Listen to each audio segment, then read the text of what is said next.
할렐루야, 아멘. 오늘 새벽 기도에 하나님께서 예배자로 불러주신 형제 자매 여러분, 또 각 가정에서 예배를 세우시는 모든 성도님들을 주님의 이름으로 환영하고 축복합니다. 오늘 기도회를 통해 말씀의 은혜와 기도의 능력으로 소망을 이루는 복된 삶이 되게 해줄 줄 믿습니다. 이제 다 함께 새 찬송가 488장, 통일 찬송가 539장으로 하나님께 찬송 올려드리겠습니다.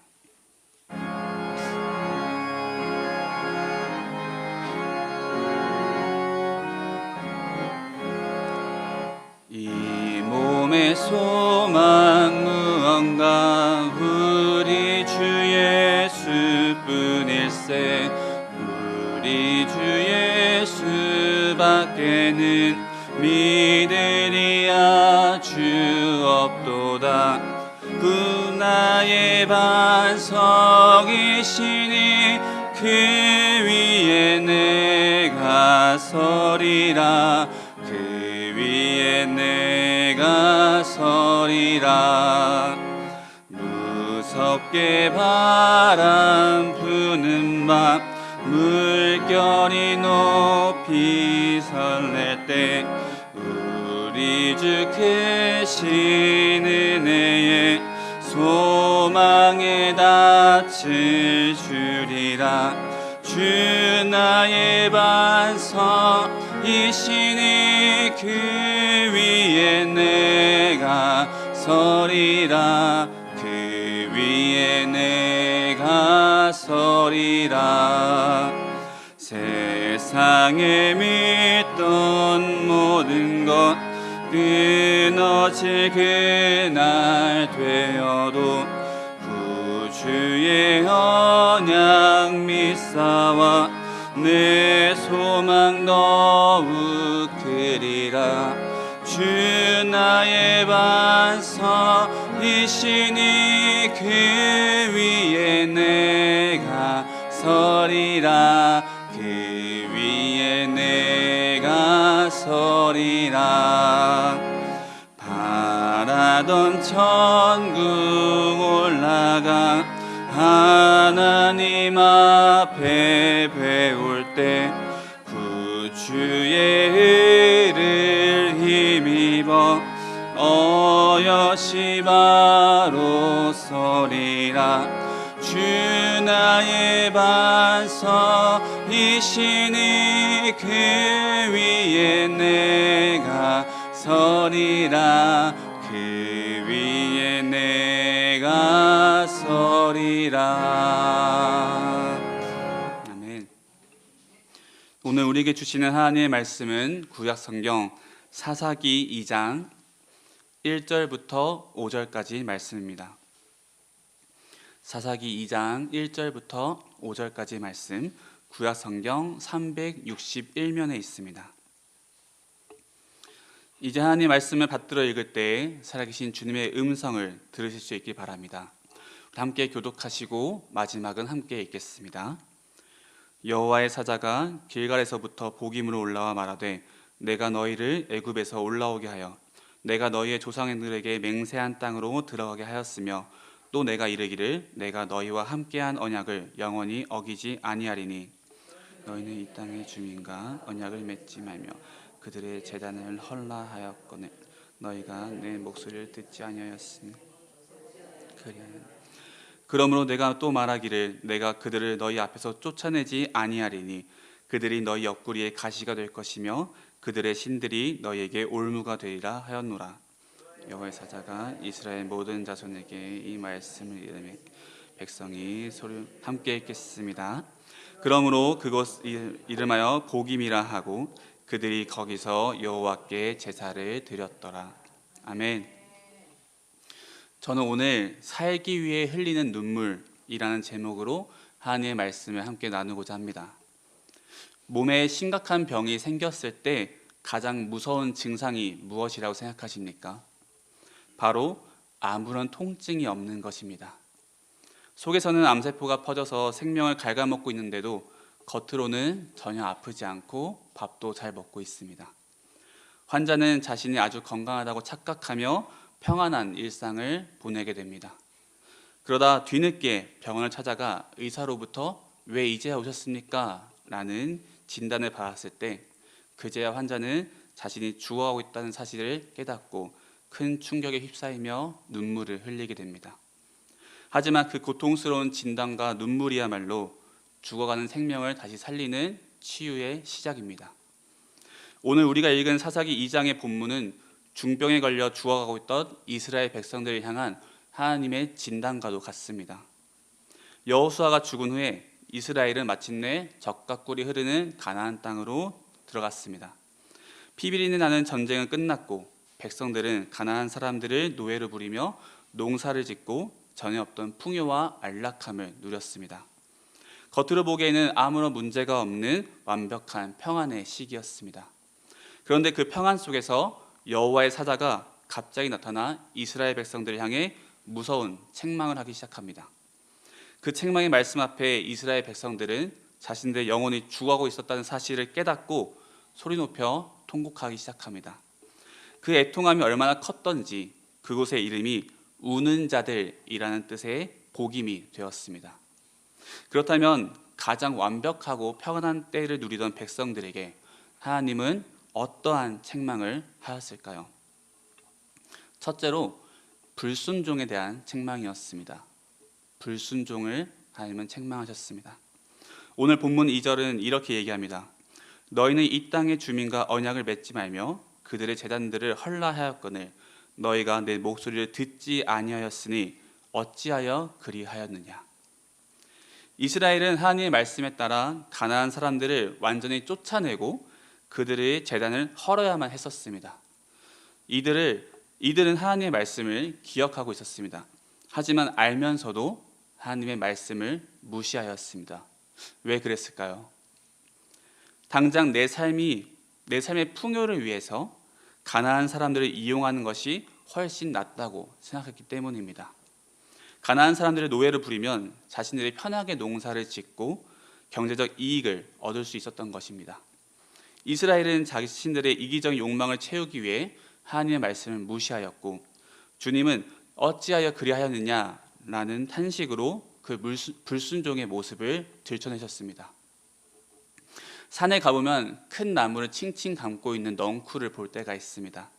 처음에는 얇고 가느다란 줄기 하나가 나무에 살짝 기대어서 자라고 있습니다. 만약 그 작은 넝쿨이 아무런 위협이 되지 않는다고 가만히 방치한다면 어느 순간 그 넝쿨은 거대한 나무를 전체를 둘러싸고 햇빛을 가리게 될 것입니다. 그리고 그 나무는 서서히 죽게 될 것입니다.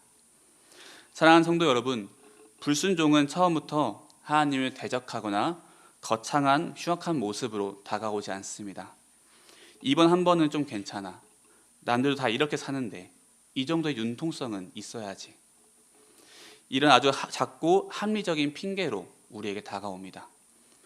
하지만 내 유익을 위해 하나님의 목소리를 외면했던 그 작은 불순종의 습관들이 어느새 우리 영혼을 칭칭 감아서 생명력을 잃게 만드는 무서운 넝쿨이 됩니다.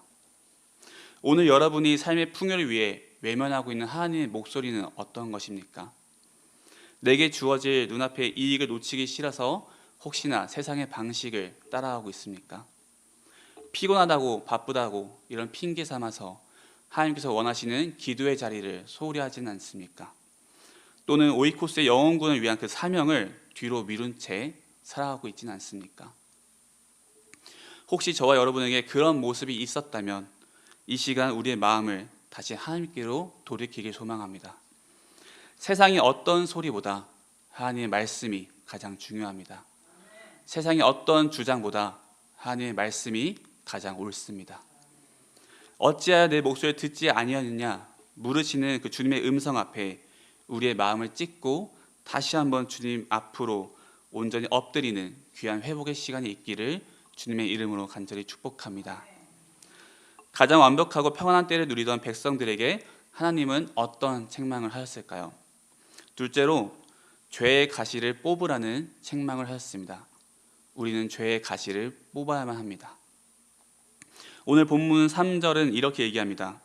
그들을 너희 앞에서 쫓아내지 아니하리니 그들이 너희 옆구리에 가시가 될 것이며 그들의 신들이 너희에게 올무가 되리라 하였노라. 목재를 다루다 보면 손가락 끝에 눈에 보이지 않을 만큼 작은 가시가 박히는 경우가 있습니다. 너무 작아서 대수롭지 않게 여겨서 그냥 내버려 두면 어떻게 될까요? 어느 순간 우리 손은 골마 터질 듯한 염증이 생기게 됩니다. 스치기만 해도 심한 고통이 밀려와 결국엔 그 통증으로 인해 손을 사용할 수 없게 될 것입니다. 살기 위해서는 그 염증 부위를 째고 살을 도려내는 아픔이 있더라도 그 작은 가시를 온전히 뽑아야만 합니다.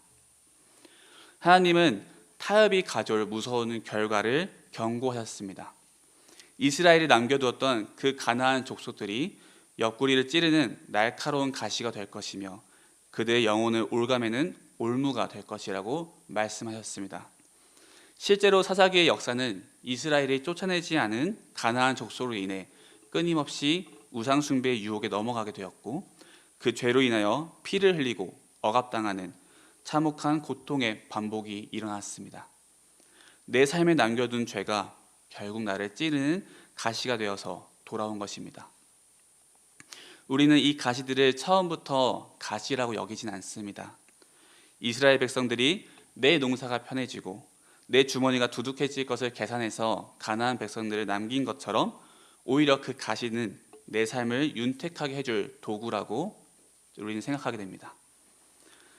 내가 끝까지 쫓아내지 않고 내 마음 한구석에 남겨두었던 그 편리함과 유익함이 이제는 나를 피 흘리게 하는 가시로 변해버린 것입니다. 여러분에게 있어 마음을 빼앗고 내 삶을 찌르는 가시는 무엇인가요? 하늘 위에 하겠노라라고 얘기했지만 어느 순간 하나님으로부터 더 멀어지게 만드는 그 가시는 무엇인가요? 하나님께서는 저와 여러분에게 그 가시를 빼라고 말씀하십니다. 당연히 그 과정은 아플 겁니다. 힘들겠죠. 하지만 하나님은 그 과정을 통해 참된 그리스도인으로서 살아갈 저와 여러분의 모습을 기대하고 계십니다.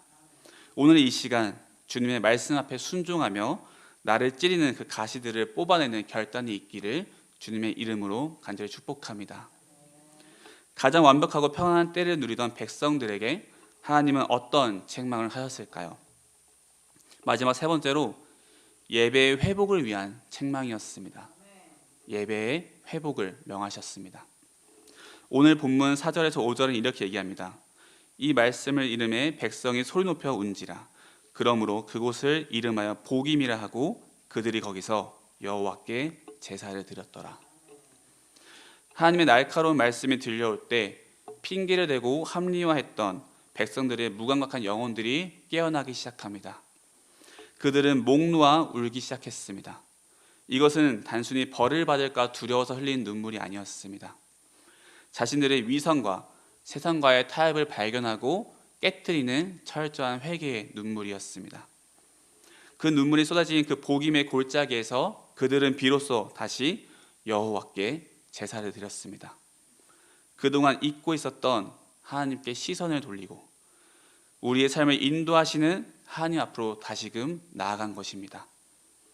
책망과 심판의 말씀 속에서 다시 나에게 돌아오라고 말씀하시는 그 하나님의 마음을 깨닫게 되었습니다. 그 말씀에 반응하여 회개의 눈물을 쏟아냈을 때 그곳이 바로 참된 예배의 제단이 되었습니다. 일본에는 킨츠키라는 독특한 도자기 수리 기법이 있습니다. 귀한 그릇이 깨지면 그것을 버리지 않고 그 깨진 틈새를 금으로 정성껏 메워서 다시 이어붙이는 기술입니다. 놀라운 것은 이 기법으로 수리된 도자기는 상처가 나기 전의 모습보다 훨씬 더 아름답고 훨씬 더 높은 가치를 가지게 됩니다. 산사조각 났던 깨어짐의 상처가 훨씬 더 찬란한 금빛 무늬로 재탄생했기 때문입니다. 사랑하는 성도 여러분, 오늘 우리의 모습은 어떠한가요? 오늘 우리의 예배의 모습은 어떠한가요? 혹시 우리가 십자가의 감격은 잊은 채 그저 앉아만 있다가 돌아가는 예배의 모습이 있지는 않습니까? 하나님은 완벽한 사람의 예배를 찾으시는 것이 아닙니다. 상하고 깨어진 심령을 가지고 주 앞에 나와 눈물로써 회개하는 그 사람의 예배를 하나님께서는 가장 영광스러운 예배로 받아주십니다. 회개의 눈물은 그저 슬픔의 눈물을 흘리는 것이 아닙니다. 세상과 타협하느라 산산조각 났던 우리의 영혼을 십자가의 보혈로 다시 이어붙이는 영적인 킨츠키 과정입니다. 내 상한 심령을 그대로 쏟으며 우리의 마음을 다시금 하나님께로 되돌릴 때 하나님은 그 눈물의 고백을 영광스러운 예배로 받으실 것입니다. 오늘 십자가 앞에서 흘리는 이 회개의 눈물이 무너진 내 삶을 다시 일으켜 세우고 우리 가정과 일터와 교회를 살려내는 참된 예배의 회복으로 이어지길 주님의 이름으로 간절히 축복합니다. 말씀을 마무리합니다. 사랑하는 성도 여러분, 우리는 때때로 내 삶이 조금 편해지기를 바라는 마음에 하나님의 말씀을 슬쩍 뒤로 미루고 불순종의 넝쿨을 허용하며 살아갈 때가 있습니다.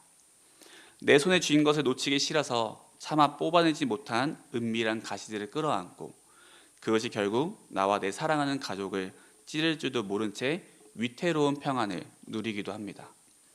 그러나 오늘 이 새벽 하나님께서 우리를 통곡의 골짜기 복임으로 부르십니다. 이는 결코 우리를 정죄하시거나 심판하시기 위함이 아닙니다.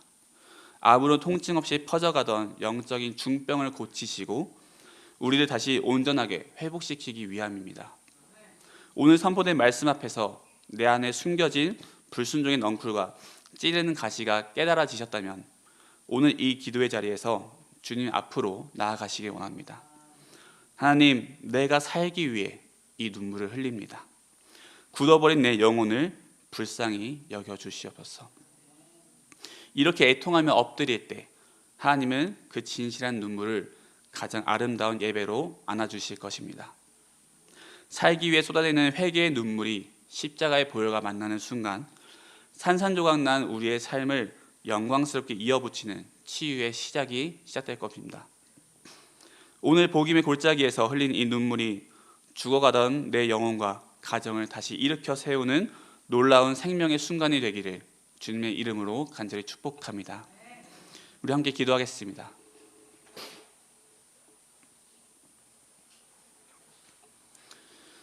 사랑의 하나님, 내 유익을 위해 주님의 말씀을 외면하고 불순종하며 살아갔던 지난날의 모습을 이 시간 회개합니다. 우리를 회복시키고자 애타게 부르시는 주님의 말씀 앞에 내가 엎드립니다. 내 영혼이 살기 위해 눈물을 흘리며 주 앞에 나아갑니다. 나를 얽매는 불순종의 넝쿨을 끊어내게 하시고 내 안에 남겨둔 죄악의 가시들을 뿜어내게 하옵소서. 오늘 우리가 십자가 앞에 흘리는 이 회개의 눈물로 우리 삶과 가정 가운데 참된 예배가 회복되게 하시고 깨어진 우리를 다시 아름답게 이어붙이시는 하나님의 기적을 경험케 하옵소서. 무너진 우리를 다시 살리시고 우리 삶 가운데 더욱 충만한 은혜로 채워주실 예수 그리스도의 이름으로 함께 기도합니다. 아멘.